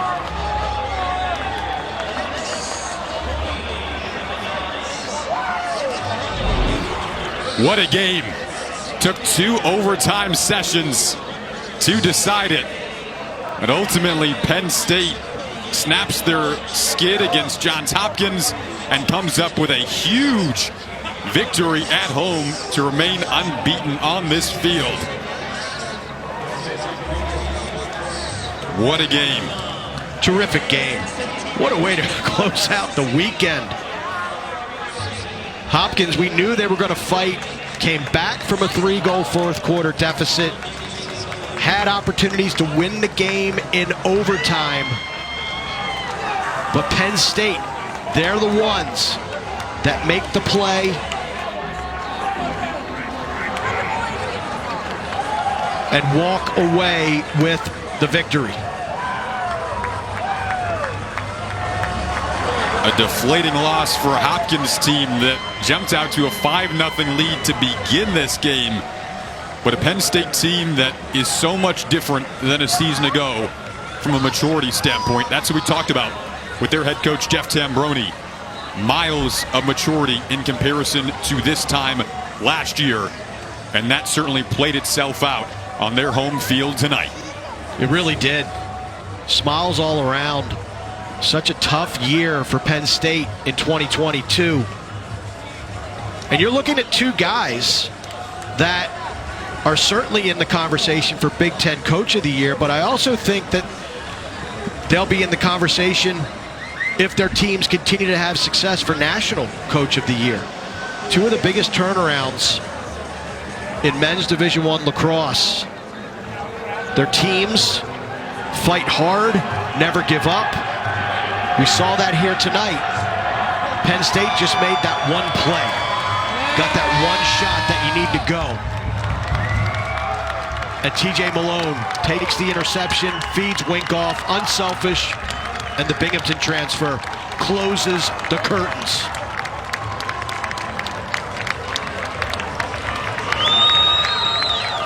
We'll have Kevin Winkoff coming up here for what should be a fun chat after an incredible win and winner for his team.